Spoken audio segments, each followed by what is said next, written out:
My name is Sarah and welcome to my channel. On this channel I have been reviewing a series of unfortunate events. I did all of season 1, I've done the first 2 episodes of season 2 and I'm now going to do episodes 3 and 4. She's going to double check the name. The Ersatz Elevator. I'm so mispronouncing that name, like 300%. I know that, so yeah. If you haven't seen episodes 1 or 2, you should go check out my review for that. It'll be in the link in the description below. And if you have already, you should go and check that link out anyway and see if you agree with any of my thoughts. If you have and you're now here for my rambles for the next 2 episodes, welcome! Shall we get started? Okay, right off the bat, I liked these 2 episodes so much more than I did the first 2 episodes. I kind of felt the first 2 episodes may be the weakest ones in the season. There's normally either a episode or 2 or 3 episodes that are a bit weaker than everything else, and the fact that they were the first 2, just I have quite high expectations for the rest. Something I noticed in this one especially was how much I love the introduction and how they changed the introduction depending on what's going on in the 2 episodes, or the book, so to speak. Neil Patrick Harris, his voice every single time is just, I love him so much. So yeah, it was just one of these, I really noticed it and I really enjoy the introduction, so I'm just putting that out there right now. I felt this episode, there was more characters but it was more intertwined, and I really enjoyed that. We had lots and lots of different genres intertwining. We had the heist bit going on, we had the normal Baudelaire story where they're like the mystery they're trying to figure out, and it was really interesting, and I liked how everything intertwined and he had more and more characters and how each of them worked off each other and how they stuck together, and it was a really fascinating character 2 stories, 2 episodes I should say, and I really enjoyed them so much. You can really tell in these episodes that Netflix is putting a lot of money into this show.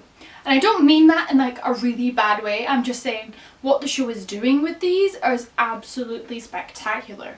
The sets in this episode were phenomenal. Like that apartment set and it was the apartment set, the entrance to it and the staircase up.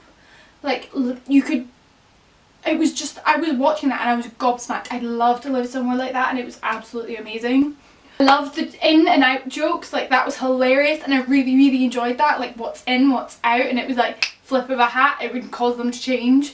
I think something I really enjoyed about this episode, it was less about them trying to uncover Olaf, which though it was going back to the idea of their new core of this story is less to do with them escaping Olaf, which is their secondary purpose. Like that's what they are initially, like that is what they're trying to do, but the first thing they're actually trying to do is figure out what the mystery is, and they want to find their friends and they want to get them back because it's kind of their fault for getting their friends kidnapped in the first place.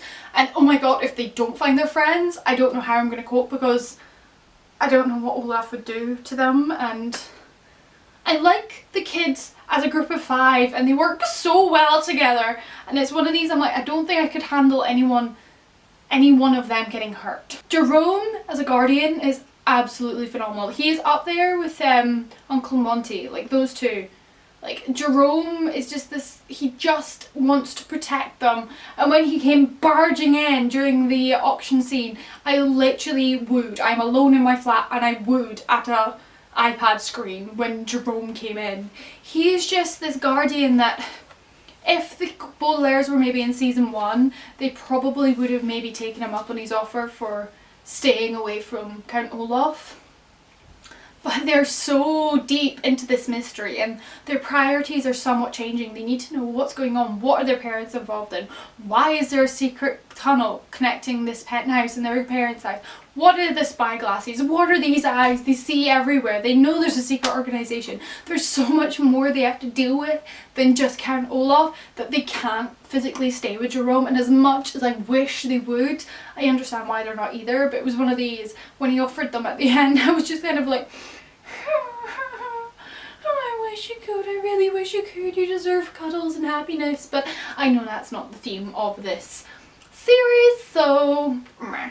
I do really really think that Gunther was one of my favourite Olaf disguises so far. I mean, it's not as good as him dressing up as a woman at the lumber mill one, but it's up there. His teeth really freaked me out the whole 2 episodes. I literally was just looking at his teeth. And when he pulled them out during the salmon scene, I lost it. I thought that was hilarious. And it was one of these, you know, when you're just staring at them, you're like, those are blatantly wrong. Oh my gosh. Something I was wondering about with his teeth is, how did he perform that musical number with his teeth? Like, it was one of these, I'm like, I'm just gonna put that down to the magic that is Neil Patrick Harris, because what the hell. I liked the fact they brought up the idea that the penthouse is so big, there's so many hiding spaces. That was abundantly clear when Esme did the tour, and it was the most unnecessary rooms ever because they were in. And I like the fact that Klaus was kind of suggested that like Violet would never ever find herself lost because she has a system. It was a very simple system, and it worked really well with her marking off the doors. I mean, they used that in Harry Potter, if you've read the books, book 5. And it was just one of those, it's so simple and it's so clever. And I really thought they might have been caught because Olaf obviously clicks onto this. He rubs off a few, but our girl Violet is smart. She figures that out. So I was a bit like, the thing I was worried about, there was no need to worry about, but I still worried about it because Olaf and these kids, like, you have to worry, otherwise you're not connected to the characters and the story's bad. Oh, how adorable did Sunny look in that suit?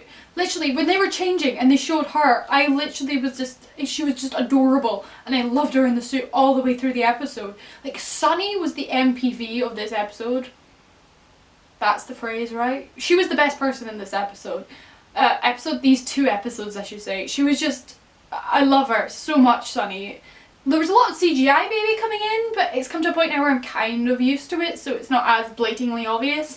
Something that was blatantly obvious, and I think this is more because I watched an interview, was Lemony Snicket's stuff actually is all filmed on a green screen, and then he's superimposed on top of everything. So everything he's in with kids, like walking down the stairs and everything, he's not actually there when they film them, and that's all green screen. And I think because I heard them talk about that in an interview, I now blatantly can see the green screen on them, which I don't know if that's good or bad, or that's taking me out of the thing, but yeah, that's something if you didn't know that. Olivia's back! She was the librarian in the first 2 episodes. I loved her as a librarian. She was one of these, you could totally tell she could be in the super spy investigation. She came up on the screen talking to Poe, which I was a bit like, as soon as I saw it, I'm like, this is the most helpless thing you're ever going to be able to do, because Poe will not be able to help you because it's Poe. But I'm so glad she's kind of been thrown into the mix with the secret spy organisation, and she's working with Nathan, who I need to call just Snicket, because all my notes I've literally written them down as Nathan. I think this is the problem. I don't see him as his character. I see him as either Nathan or Snicket. Snicket brother, Snicket 2. I don't see him as Jekyll or whatever his name is. As you can see, I totally know. I totally pay attention to that because all I see is Nathan. But it's amazing. Their scenes were really, really clever. Climbing the building and searching all the rooms. And how Esme came in and went, I smell librarian. And I was like, it's just small things like that. And I like the fact that he's kind of training her up, and I want to see how that goes. I really like them too as a dynamic, and I think it works well together, and I'm really interested to see how they intertwine with the rest of what's happening, because obviously they end with them driving into RFD. Had to think about that, and the kids are off to a land called that as well, so I'm really intrigued how that story plot continues. Oh, the restaurants! Oh, the restaurants are hilarious! Larry! When they were in the salmon one, Larry was... I loved it. I loved the whole thing with Larry and Olaf. Like, they knew each other's, like, plans, but they had to keep up pretenses, and it was just so funny to see them pretending one thing and so knowing the subtext. I think that was absolutely hilarious. That's such good screenwriting, just writing in general. I think it's now because we see I've now clocked onto who Larry is and his name.